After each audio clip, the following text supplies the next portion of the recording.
Hello, my name is Father Martin, and unless you know me already, I'm a monk of Ealing Abbey, and I'm here to speak about Easter week. First of all, a bit of an apology because I've never done this before, speaking on a video, and probably I will drop all my lines and fluff and cough in the wrong place, and I will keep forgetting to look at the camera. And if I do look at the camera, I look a bit strange and starry-eyed, but you've just got to try it. So here goes. Easter. Easter week is the most important week of the year for us, isn't it? Well, actually, probably isn't. It gets pushed aside by the week before, Holy Week. And why does that happen? Well, the obvious place to go to see why that happens is to look at Christmas, obviously.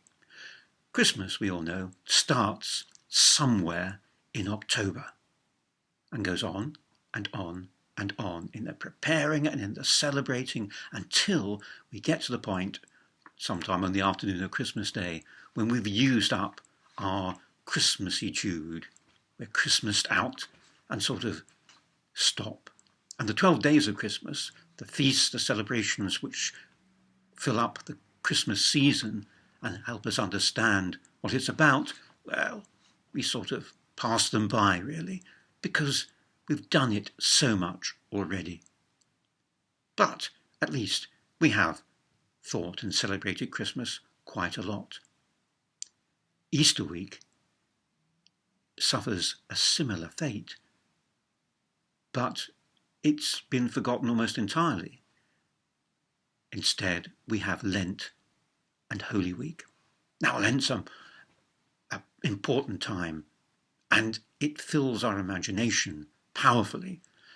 From my childhood, I can think about the smells, the sounds, the appearance of Lent. And it's part of my Catholic identity.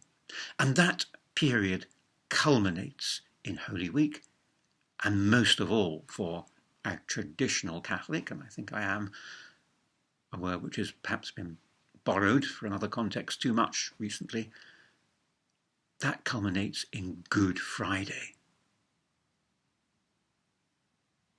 Why is that? Because Lent's the time we think about what's wrong. And although we're less good at doing anything about it, we are very good at thinking about what is wrong. And what's wrong with ourselves is the principal focus of Lent. Our sins. Now, sins are bits of dying. They're all the things we do which are about not living. Our selfishness, our greed, when we take things for ourselves and don't give them away again. Our anger, our fear, our resentment, when we hold on to long past matters and let them fill our life now.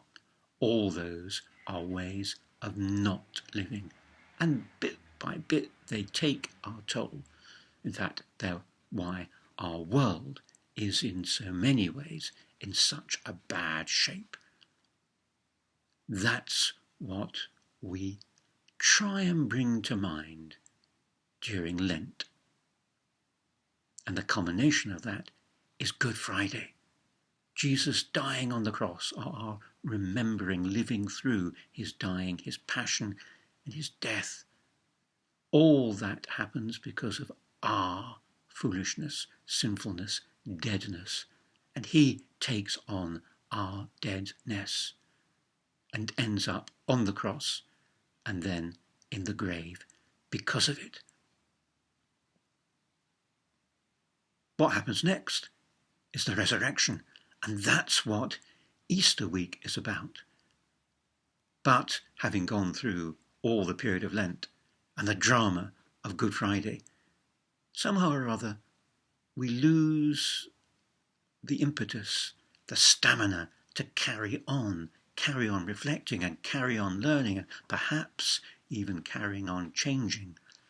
But that's a real problem for us Because unless we pick up what Easter and Easter week is about, we are condemned just to go back again and again to the same old sins, the same old bad ways of living, the same Good Friday, and we never move forward. Easter week is about the resurrection and what that means for us.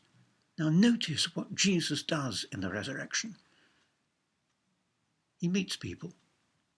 He meets Cleopas and his companion on the way to Emmaus and teaches them that what they thought Jesus was about was wrong, and teaches them where they can find him again in the breaking of bread. Jesus meets the disciples locked in the upper room, isolated in fear, something which perhaps should resonate with us at this moment. But he's still there. He gets in. And even to Thomas, who refuses to believe he can possibly be there, Jesus appears and shows him the marks of his passion, shows him, look, this is what's happened to me because of all of you, because you ran away, you denied me, you abandoned me. That's what he says to Peter later on at the lakeside in Galilee, and asks him if he really does love him. And Peter knows, of course, that he must answer in the knowledge of having failed to love. And of course, Jesus meets Mary in the garden. Where have you put him? Well, you don't have to look anywhere. Jesus might have said, I'm here. Jesus is with all those people, and he doesn't reproach any of them. He points out where they should be looking.